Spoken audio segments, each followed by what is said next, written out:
मुख्यमंत्री समीक्षा करते हैं और रोज नए नए टास्क आप लोग को दिए जाते हैं। तो आज कौन कौन से ऐसे टास्क हैं जो आपको करते हुए आधी रात हो गई और आज हम लोग आधी रात को मिल रहे हैं?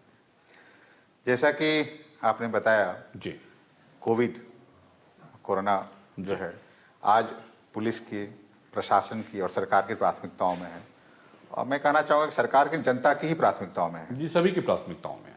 पूरे विश्व में जो कोरोना की स्थिति चल रही है और भारत में जो मार्च से चल रहा है, हम लोग कई बार उम्मीदें बांधते हैं कि अब सब ठीक हो गया, अब धीरे धीरे खत्म हो जाएगा, हाँ। अब आम जिंदगी हम शुरू कर देंगे। पटरी पर लौट आएगी। जी जी और अचानक से झटका लगता है कि फिर से हम लोग अचानक रुक जाते हैं। जी अभी आपने देखा होगा, यदि आप केवल उत्तर प्रदेश का भी देखें, जी फिगर देखें जो आ रहा है, लखनऊ का ही देखें, जी तो अभी 10-15 दिन पहले तक ऐसा आ रहा था कि जो दैनिक जो संक्रमण हो रहा था, जितने व्यक्ति दैनिक संक्रमित हो रहे थे उससे ज्यादा डिस्चार्ज होने वाले होते थे। एकदम ठीक कहा आपने। उसके कारण हमारे एक्टिव केसेस संख्या कम हो रही थी, जी न केवल लखनऊ में, अभी तो पूरे प्रदेश में, जी जी विश्व में, पूरे देश में भी हो रहा था। जी लेकिन पिछले 10-15 दिनों से, अब वजह जो भी हो, वजह तो हमें जो स्वास्थ्य विशेषज्ञ वो बता पाएंगे, जो वायरोलॉजिस्ट है वो बता पाएंगे, अचानक फिर से ये अपवर्ड ट्रेंड शुरू हो गया है। जी और ये हम सबके लिए चिंता का विषय है। निश्चित रूप से। और ये तब चिंता का विषय है कि जब आप लॉकडाउन भी नहीं कर पा रहे हैं, इसलिए नहीं कर पा रहे हैं, तमाम आर्थिक गतिविधियों को चलना है, जी जी तमाम रोजगार रोजी के मुद्दे हैं।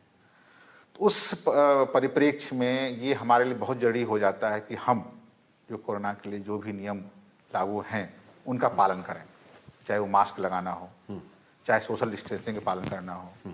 आपने देखा, कल ही शासन ने एक निर्देश जारी किया है जी कि अब शादी विवाह या अन्य सामाजिक समारोहों में यदि आप बंद स्थान पर करते हैं तो 100 से ज़्यादा संख्या नहीं होगी।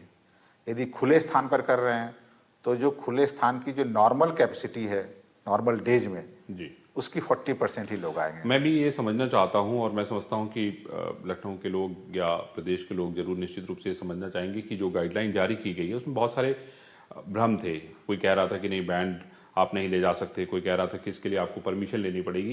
ठाकुर साहब, मैं आपसे ये समझना चाहता हूँ कि कौन कौन सी चीज़ें ऐसी हैं जिसको लोगों को पालन करना पड़ेगा, क्योंकि बहुत सारे आप देखिए कि लोगों ने अपने कार्ड्स डिस्ट्रीब्यूट कर दिए हैं, बहुत ज़्यादा नंबर में डिस्ट्रीब्यूट कर दिए हैं। वो सारे के सारे लोग कहीं ना कहीं चिंतित हैं। तो मैं आपसे इस विषय पर जवाब चाहता हूँ कि कोई एक आम आदमी जो ये समझना चाहे कि अगर उसको अपनी बेटे या बेटी की शादी करनी है तो उसको कौन कौन से ऐसे नाम्स हैं जिसका पालन करना होगा।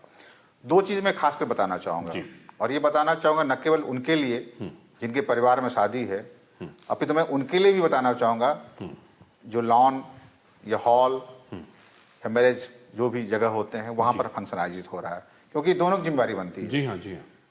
जैसे मान लीजिए ये लॉन है, हाँ हाँ, मैरिज हॉल है, जो भी है, जी वहाँ पर अब जो हमारा निर्धारित है कि आप क्लोज्ड स्पेस में 100 से ज़्यादा लोग नहीं जा सकते, और ओपन स्पेस है तो ओपन स्पेस की जो, जैसा मैंने बताया, जो जनरल होल्डिंग कैपेसिटी जो है उसकी मात्र 40% आएगी।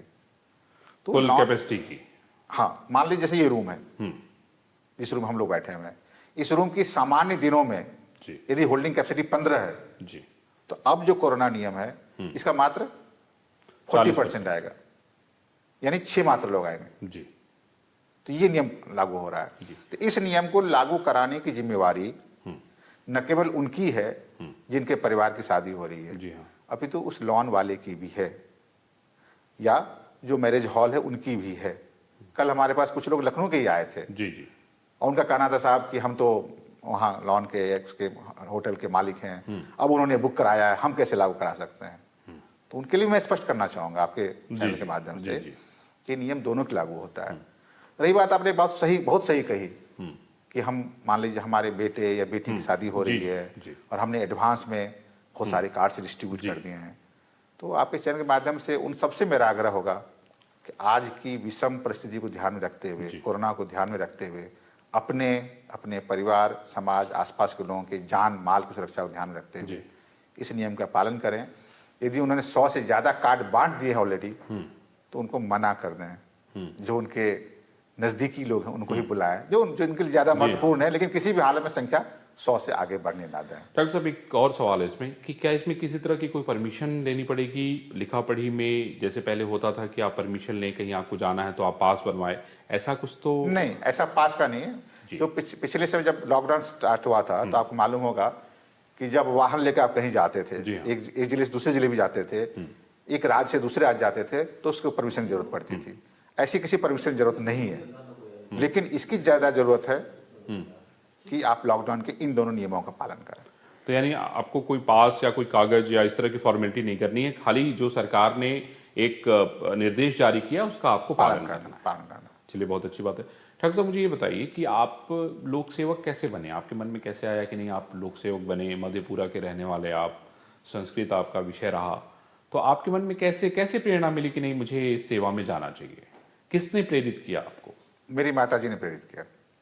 मेरी आपको कोई घटना ऐसी याद है? हाँ, पूरी तरह घटना याद है, मुझे अच्छी तरह याद है आज भी। उसको कैसे मैं भूल सकता हूँ? हाँ, निश्चित रूप से बताइए, मैं चाहता हूँ कि लोग सुने इस बात को कि आखिर ऐसी कौन सी घटना हुई जिसने डीके ठाकुर को जो है लोक सेवक बना दिया?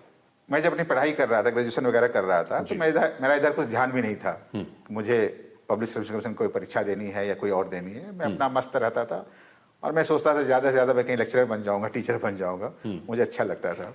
मेरी माताजी को पता नहीं क्यों लगता रहता था कि मेरा बेटा पढ़ने में बहुत अच्छा है, बहुत आउटस्टैंडिंग, बहुत एक्सेलेंट है, ब्रिलियंट है। ये वर्ष 1987 का वाकयात है।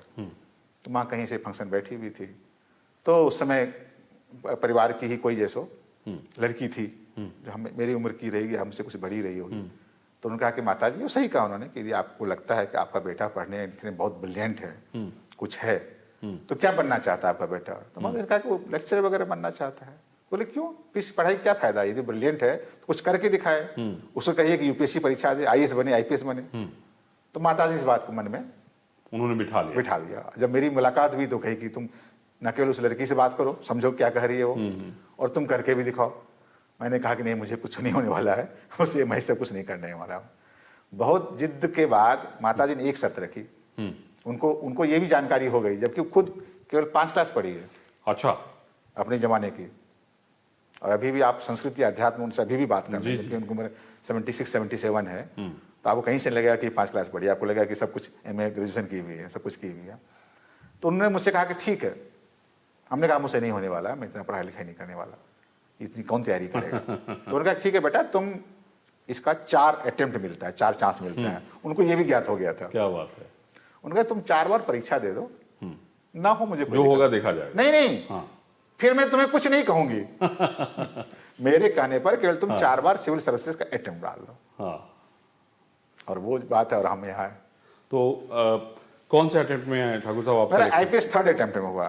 3rd attempt. फर्स्ट अटेम्प्ट में मेरा कोई सिलेक्शन नहीं हो पाया था, मेरी कुछ प्लानिंग स्ट्रेटेजी गलती थी। 2nd अटेम्प्ट में मेरा सिलेक्शन हो गया था, मेरा 299 रैंक आया था। उसमें पहले मुझे डैनिश सर्विस मिली थी, जो दिल्ली अंडमान निकोबार पुलिस सर्विस कहते हैं।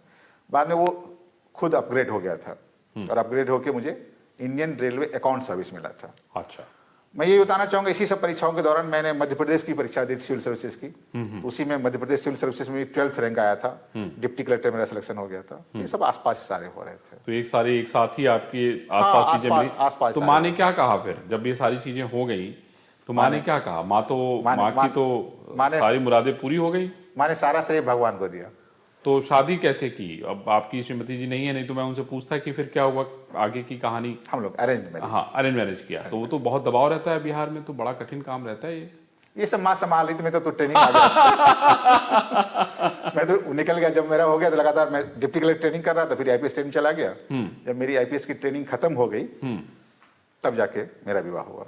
अच्छा ठाकुर साहब, एक चीज़ और मैं आपसे कहना चाहता हूँ कि बहुत सारे लोग ऐसे होते हैं जो तैयारी कर रहे हैं, और ये इस प्रोग्राम का एक मकसद ये भी है कि उन लोगों के पास भी वो संदेश जाए कि वो तैयारी करें तो उसमें ऐसी कौन सी खास बात है जिसका वो ध्यान रखें और जिसको फॉलो करें, जिससे कि वो जो लक्ष्य पाना चाहते हैं उसको पालें।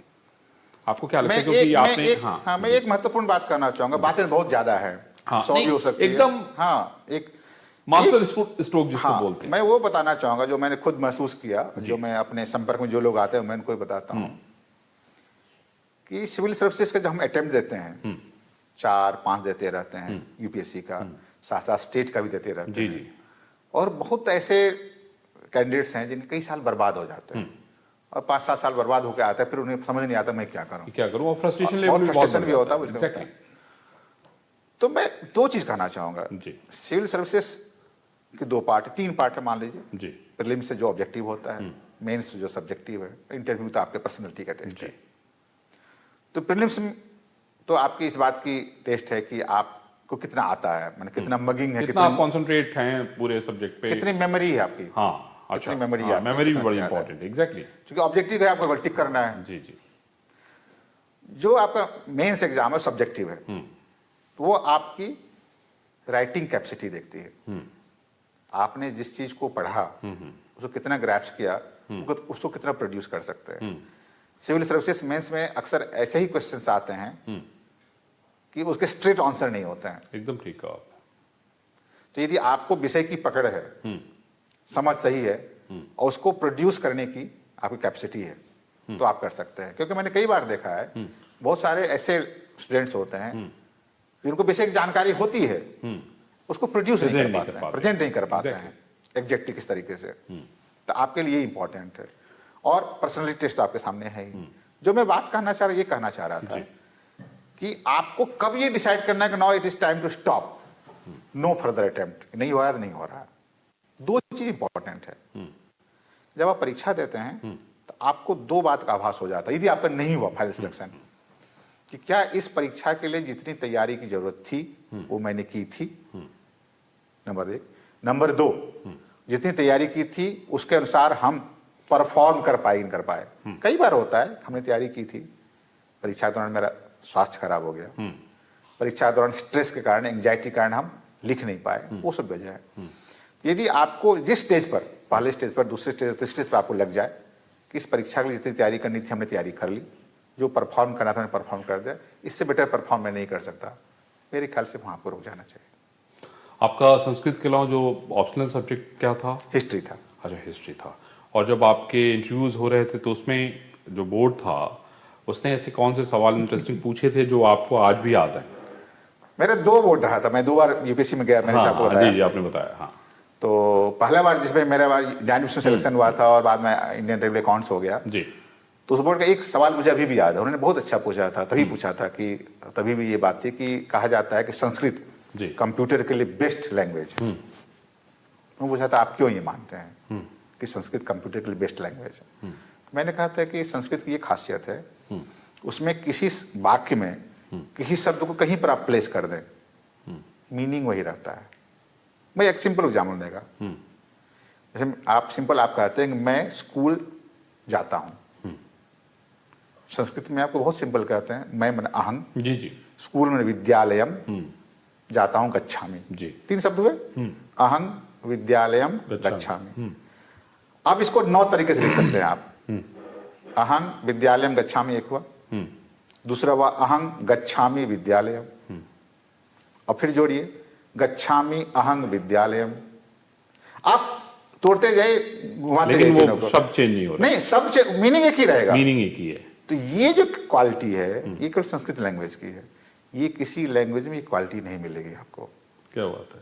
तो इसीलिए कंप्यूटर के लिए इसको बेस्ट लैंग्वेज माना गया, कंप्यूटर के लिए बेस्ट सुटेबल लैंग्वेज। बहुत ही बढ़िया। ठाकुर साहब मुझे ये बताइए कि आपको सर्विस करते हुए काफ़ी समय हो गया, आपने भारत सरकार में भी काम किया है, कोई ऐसा काम जो आपको प्रेरित करता है या लोगों के जीवन में उसने कुछ बदलाव किया है? कोई आपको कुछ ऐसा याद है या कोई ऐसी घटना याद है? जैसे कोविड में ही बहुत सारे काम हो रहे होंगे और रात रात को 2-2 बजे 12 बजे कोई भी फ़ोन कर देता है कि वो इस परेशानी में है और वो चाहता है कि नहीं पुलिस उसकी मदद करे। कोविड ने पुलिस की छवि बदलने में इतना बड़ा रोल अदा किया है, तो अगर कोई ऐसा संस्मरण हो तो आप मुझे बताएं या दर्शकों को बताएं।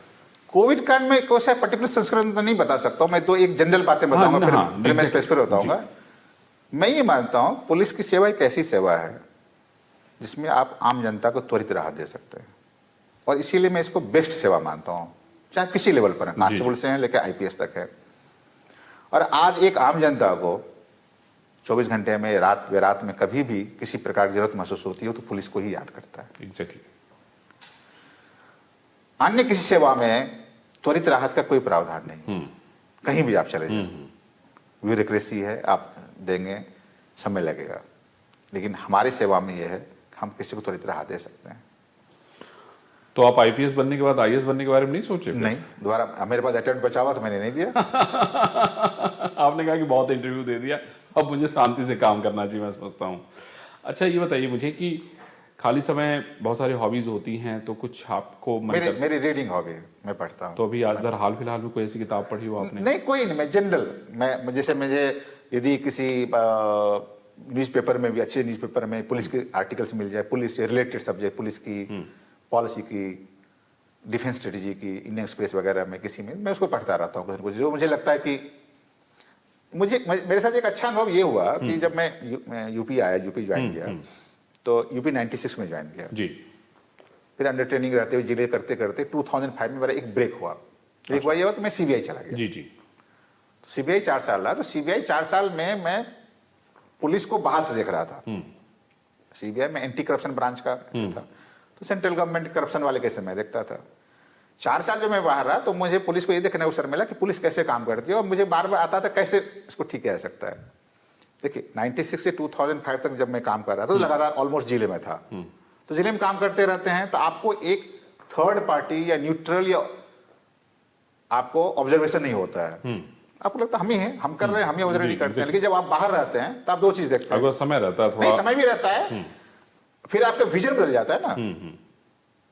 जैसे आप अभी इंटरव्यू कर रहे हैं, मान लीजिए कल आपको बाहर इंटरव्यू देखने का मौका मिले तो आपके मन में आएगा अरे शायद वो चूक हो गया, शायद इसको इस तरह से करते हैं और बेटर हो जाता है। बार में कभी लगता है कि यार ये सवाल छूट गया, लगता है। हाँ, होता है हमेशा। और यदि वो लंबा समय मिले तो आप एक स्ट्रेटेजी बनाते हैं, यदि हमको कभी मौका मिले तो अब हम ऐसे करेंगे। तो मैं जो 4 साल रहा तो पता नहीं कि मुझे अभी भी लगता है मेरा बड़ा प्रोडक्टिव टाइम था। मैं पुलिस को देखता था, पुलिस कैसे वर्क कर रही है, क्या होना चाहिए, मेरे अपने लोग मुझसे मिलते थे।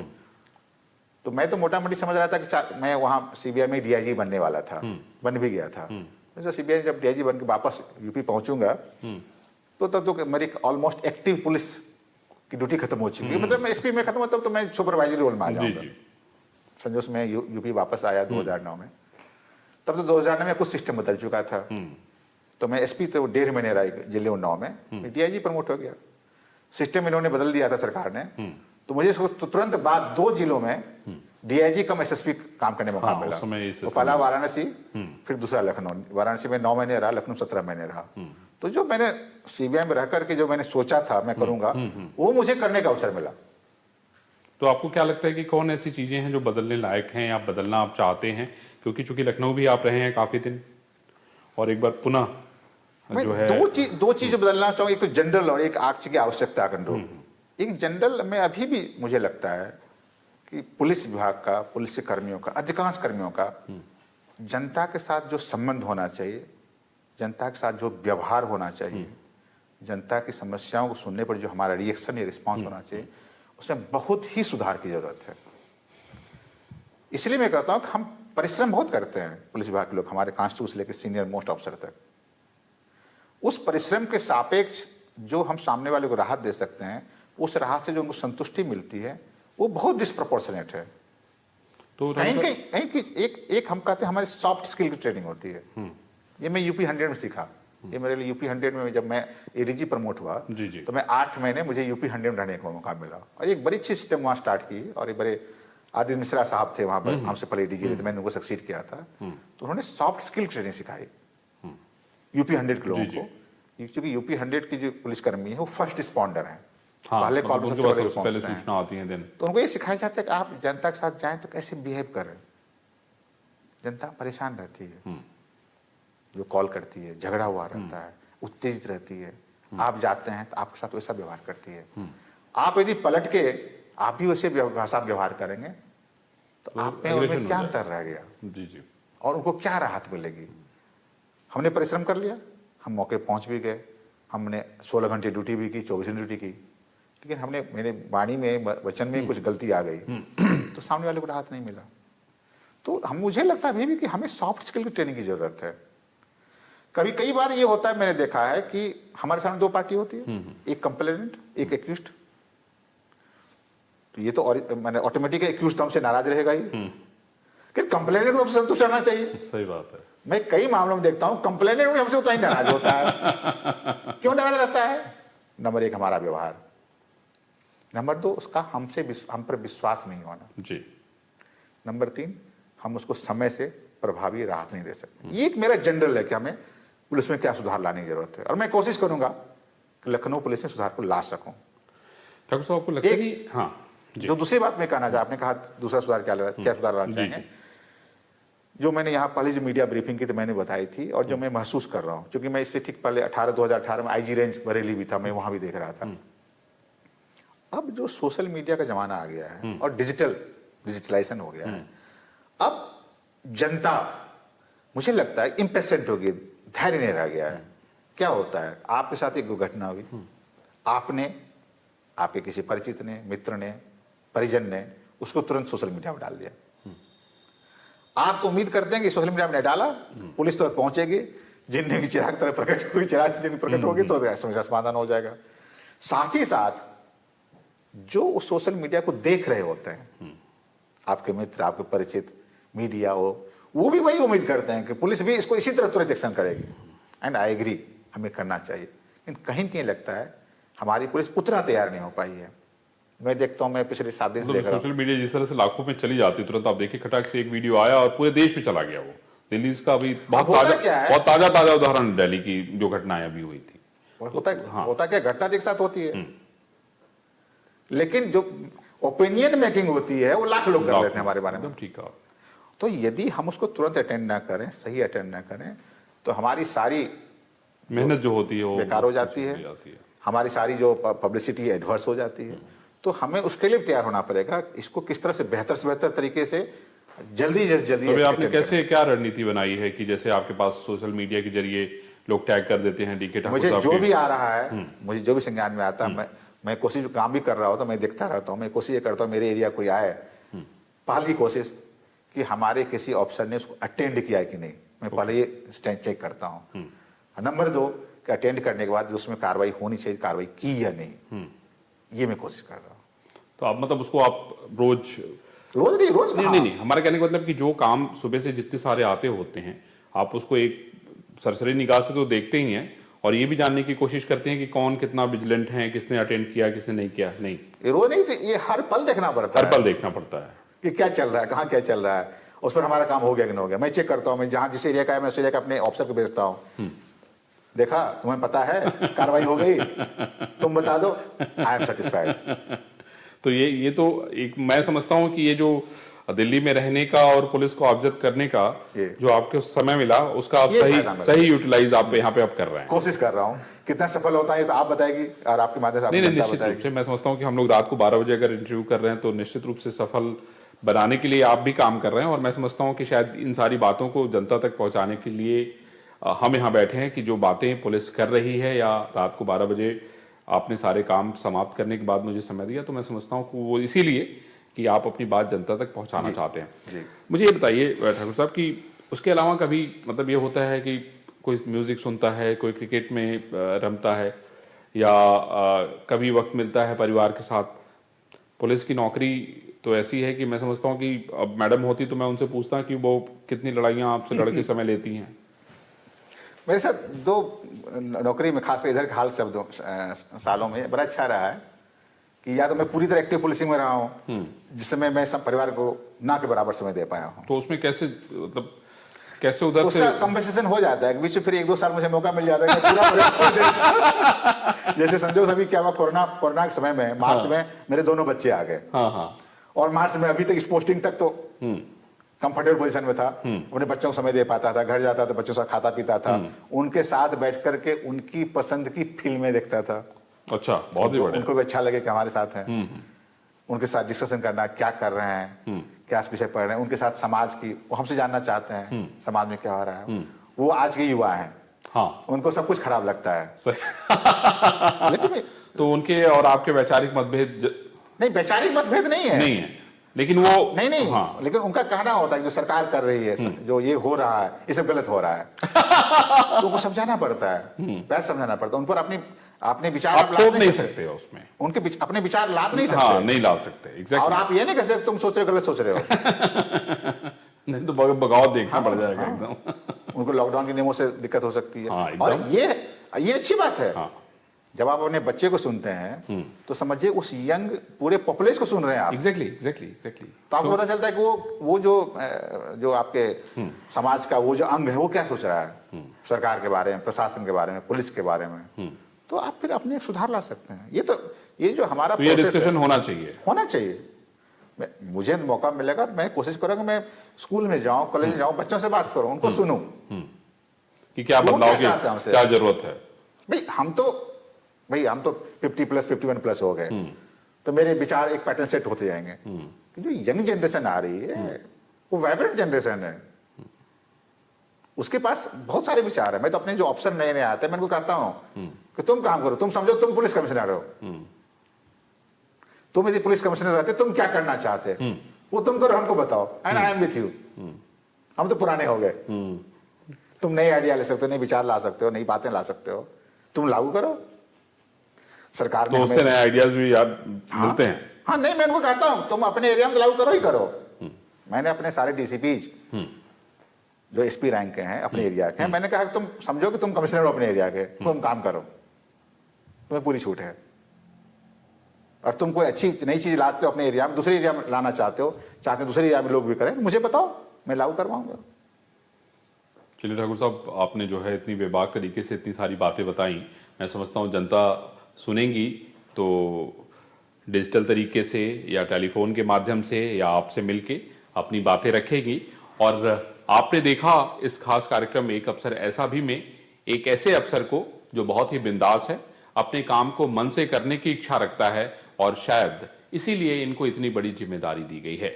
अगले सप्ताह फिर हम किसी एक नए अफसर से आपकी मुलाकात करवाएंगे। तब तक आप सभी लोग देखते रहिए इंडिया न्यूज। नमस्कार। The racetrack recognizes a champion, and every lap only fuels our hunger for victory. We've redefined power, and now the racetrack is about to meet the most powerful champion yet. Presenting the TVS Apache RTR 160 with class-leading 17.6 PS of power, engineered to outpower racing DNA unleashed. The man of the match, Virat Kumar. So, man of the match. But first, But first, create your team on Paytm First Games. Paytm First Games. This game involves an element of financial risk and may be addictive. Please play responsibly at your own risk. नमस्कार। Corona फिर लौट आया है। इस बार युवाओं को ज्यादा खतरा है। दिल्ली में 65% केस 45 वर्ष से कम उम्र के लोगों के हैं। मजबूरी यह है कि युवाओं को घर से बाहर निकलना ही पड़ता है, क्योंकि उन्हें माता पिता और अपने बच्चों का ख्याल रखना है, घर के लिए पैसे का इंतजाम करना है। इस चक्कर में कुछ लापरवाही हो रही है। मैं अपने युवा भाई बहनों को कहना चाहता हूं कि कोरोना को लेकर बिल्कुल लापरवाही ना करें। मामूली लक्षण हो तो जांच जरूर कराएं। दिल्ली सरकार के अस्पतालों में टेस्ट बिल्कुल मुफ्त हो रहे हैं। और हाँ, 45 वर्ष से ज़्यादा उम्र के लोग वैक्सीन जरूर लगवाएं। हमने आपके लिए 24 घंटे सरकारी अस्पताल खोल दिए हैं। युवा अपनी जिम्मेदारी समझें। इस मुश्किल वक्त में उनके परिवार को सबसे ज़्यादा उनकी ज़रूरत है। दूरी बनाएं, हाथ सैनिटाइज करें और मास्क ज़रूर पहनें। पिछले 1 साल में 3 बार हम दिल्ली वालों ने कोरोना को हराया है। इस बार फिर हराएंगे। मैं और पूरी दिल्ली सरकार हर वक्त आपके साथ हैं। कोरोना हारेगा, हम जीतेंगे। जय हिंद।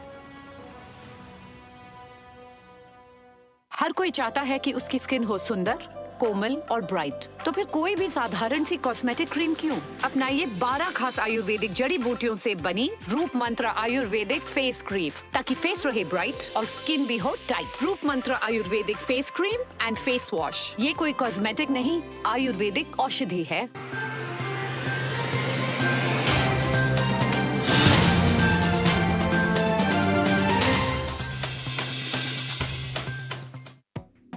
बड़ी खबर के सह प्रायोजक हैं doctor ortho Ayurvedic oil and capsule, जोड़ों के दर्द की बेजोड़ दवा।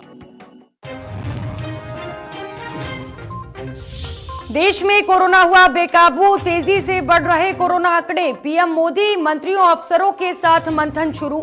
पीएम मोदी ने कोरोना पर बुलाई बैठक।